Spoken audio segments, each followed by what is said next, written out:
Have you ever had that awkward situation where you're sitting with a guest in your house and you're wondering, how much longer are they gonna stay?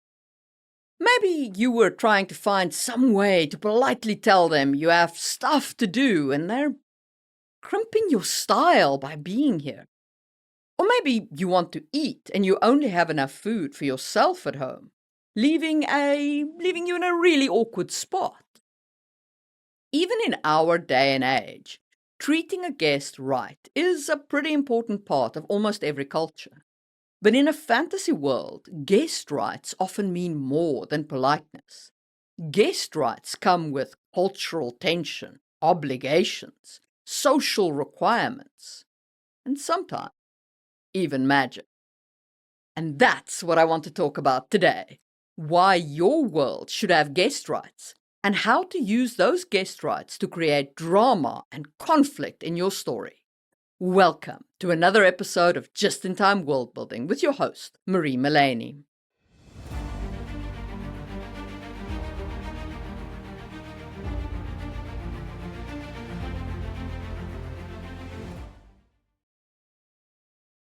The concept of guest rights goes back a long way, and I mean a long way, particularly in Greco-Roman and Near Eastern cultures.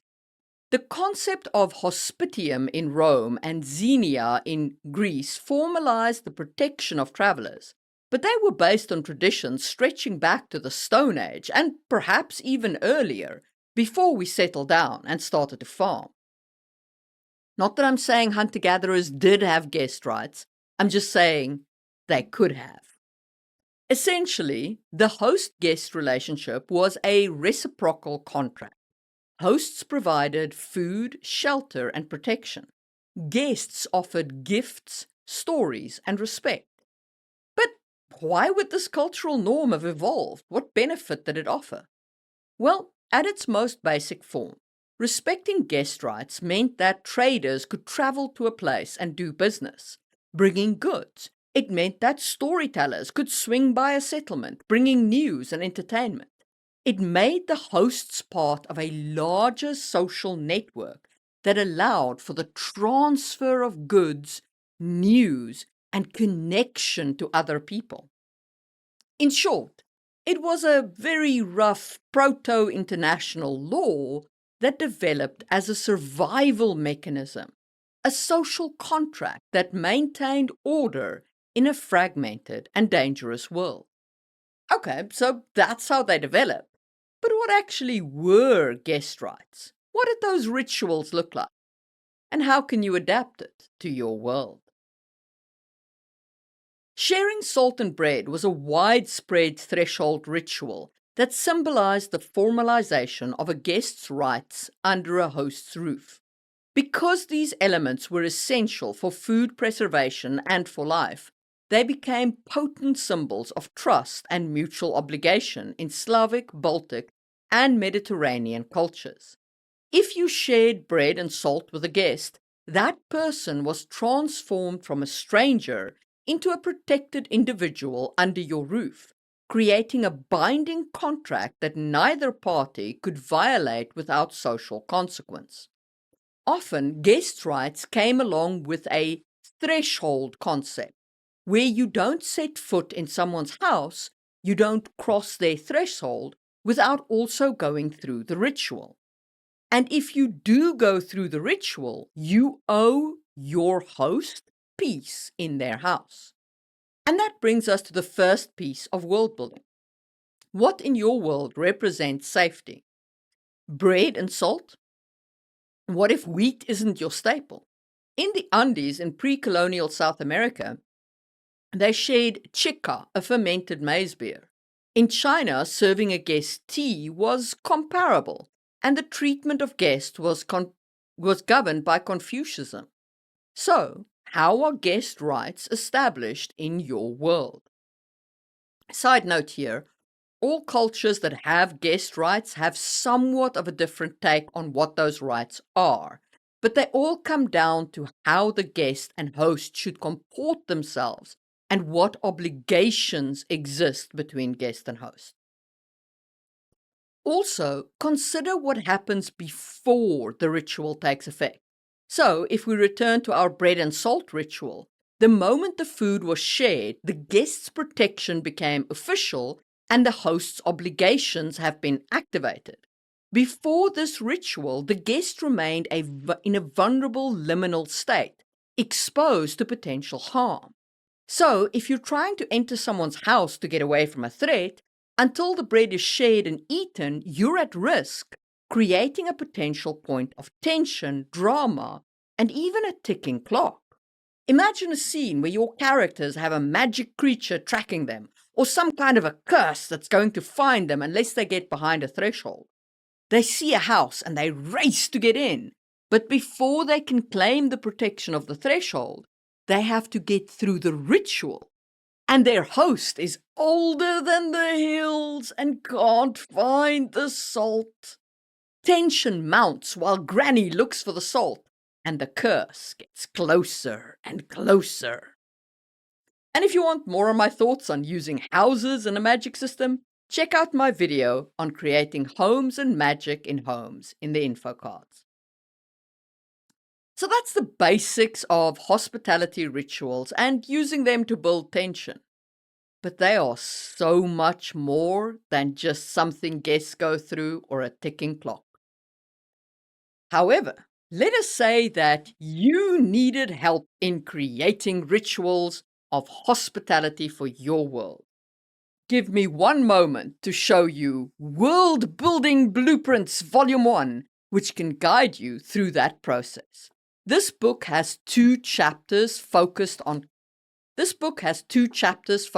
cultures, with a separate chapter for religions, and all of those speak about the importance of rituals. There's a dedicated worksheet for rituals and multiple exercises to guide you in creating culturally meaningful rituals, including their fantasy elements. So if you're interested in expanding your world building, check out all that on the link down below. And if you use the code GUEST, all caps, I'll give the first 100 people a 30% discount on any of the digital editions. So that's the PDF, the ebook, or the audiobook. Links to all that down below. And now, back to guest rights. If I had €1 for every time the Scottish betrayed guest rights, I'd have €3, which isn't a lot, but it's more than anyone else. So I don't know what the Scots are doing up there in the north of Britain, but you might want to check for ambush next time you visit. Joking. Mostly. However, the betrayal of guest rights by either the host, fairly common, or the guest, less frequent, but the most famous example is, you guessed it, Scottish, is documented as a thing that sometimes happens. Let's talk examples. In 1520, King Christian II of Denmark successfully invaded Sweden and claimed the Swedish throne. To celebrate his coronation, he invited the top Swedish nobility, clergy, and anti-Danish leaders to a massive 3-day feast at his palace. And they had one hecking giant party for those 3 days. On the 4th day, the palace doors were locked. King Christian accused his guests of heresy, which is a tried and true one, dragged nearly 100 nobles and bishops into the town squares, and systematically executed them. This kind of betrayal of guest rights, where you invite people and then off with their heads, is quite the theme in history. There was the St. Bartholomew's Day massacre, where Catholics slaughtered the Protestants in France, and also the Dunoon massacre in 1646 in Scotland, where Clan Campbell invited Clan Lamont for a feast to celebrate peace between them, and once Lamont let their guard down, Clan Campbell slaughtered over 200 men, women and children. And speaking of Scotland, during the Black Dinner in 1440, the Douglas brothers were invited as guests to Edinburgh Castle, only to be betrayed and executed by their hosts. And lest you think this is exclusively a European sport, there was Muhammad Ali's banquet for Mamluks in 1811, where Muhammad Ali Pasha, the Ottoman governor of Egypt, wanted to eliminate the Mamluks, and he invited 470 of their leaders to a grand gala to honor his son's military command. After the feast, the Mamluks marched out in a ceremonial procession. Muhammad Ali ordered the citadel's massive gates shut. The Mamluks were trapped in a narrow stone passage, and all 470 guests were ambushed and shot by Albanian mercenaries. So, if your enemy invites you to a feast and swears they'll honor guest rights, I'd keep a weather eye out myself. And certainly, it makes for great drama as a fantasy plot. George R.R. Martin used it in The Red Wedding, where the Freys betrayed guest rights to slaughter the Starks at Edmure's wedding. And Martin set this up really well, where most people did not expect the betrayal, because it had seemed like the Freys had accepted Edmure in place of Robb for marrying a Frey daughter for the crossing of the bridge at the Twins. Except, no. So, if you are going to use this as a plot device, try to give a good solid reason why the enemy could be trusted so that the reader doesn't see the inevitable betrayal coming. Or, wild idea, skip the betrayal and play it straight and have something else happen during this visitation by the enemy. And if you have two enemies with one that is really willing to honor guest rights, you can flip the script. Have the enemy force the invitation, so the enemy is the one exposing themselves as a guest. But because they have faith that the other party will uphold guest rights, they use those rights as a weapon to sit in the hall of the character and gain political advantage. For example, an orc insisting that an elf lord host them, and then guest right obligations keeps the orc safe, despite the elf gnashing their teeth in rage. The orc could milk this opportunity to espouse their point of view to the court, or they could create an incident where an elf knight responds poorly to the orc's rhetoric, causing an incident of honor where the elf lord has to discipline one of his trusted knights for a breach of honor. In the worst case, this might result in the death of the knight, and the orc got to significantly weaken the elf lord by costing him a retainer. This makes for some great drama. But you can go even further in flipping the script away from the standard trope of the host betrays the guest. In 1692, the Campbells were staying with the Glencoe MacDonalds under a free quarter agreement, in Scotland, of course. After staying as the MacDonalds' guests for 2 weeks, the Campbells blocked the valley and slaughtered the MacDonalds in their second bite at the apple of betraying guest rights, this time from the side of the guest rather than the host. So, you can 100% set up betrayal from the guest's side rather than the host. But how do you do all this? How do you set up a situation where this kind of trap feels organic and real rather than tropey and predictable? Okay, first, you have to create the trap itself. This means you need to set up guest rights in your world. You're going to need to establish the following. Are there guest rights or the equivalent in your world? How did they develop? How deeply is it embedded in your culture?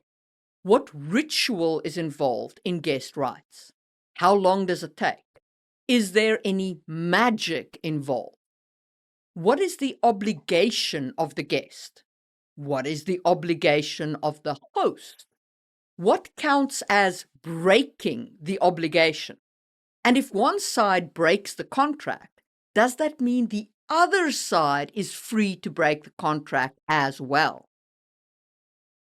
What is the enforcement mechanism of guest rights? In our world, guest rights were enforced by a cultural basis, on a cultural basis. Betrayers were subject to cultural censure and sometimes retaliation. But in a fantasy world, you also have magic options. If you have contract magic, for example, you could absolutely have a real and instant effect to betrayal. And this could up the stakes of a scenario like our orc and elf lord situation. Once you have set up the guest rights, map out the ways that your protagonist could be trapped by these rights. Maybe they have to protect their worst enemy because the enemy tricks them into granting guest rights. Maybe they agree to take in a friend's son on guest rights and then the boy betrays them. More on that later. Or maybe your protagonist uses guest rights to trick their enemy and get into the fortress and steal the crown of doom, ending the rule of the evil tyrant king, or whatever takes your fancy.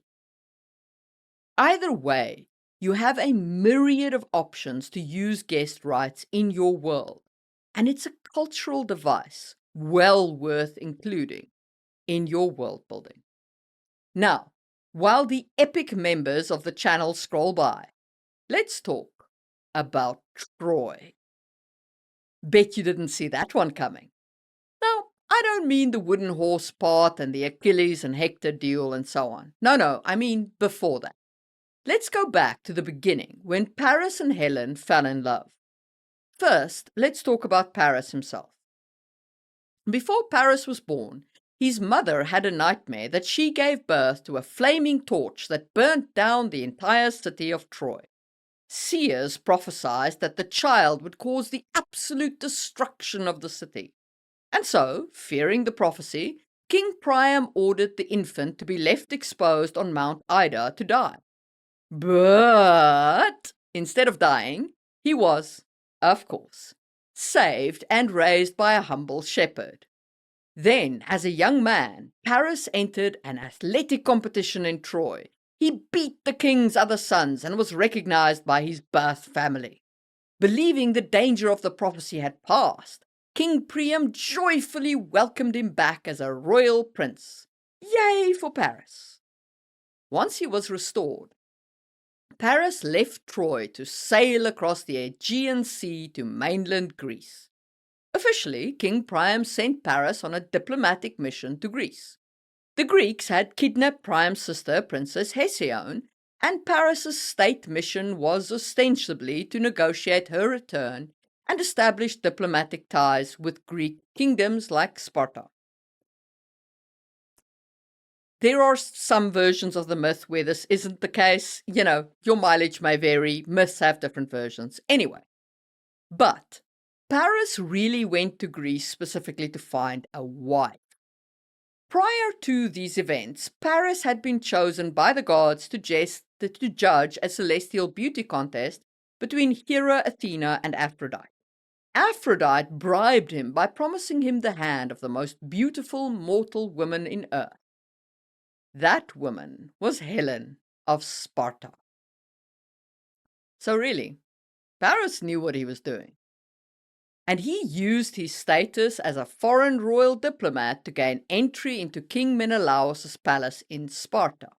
And once Menelaus left the city to attend a funeral, Paris betrayed his host and the concept of guest rights by seducing and abducting Helen and sailing back to Troy with her, effectively igniting the war.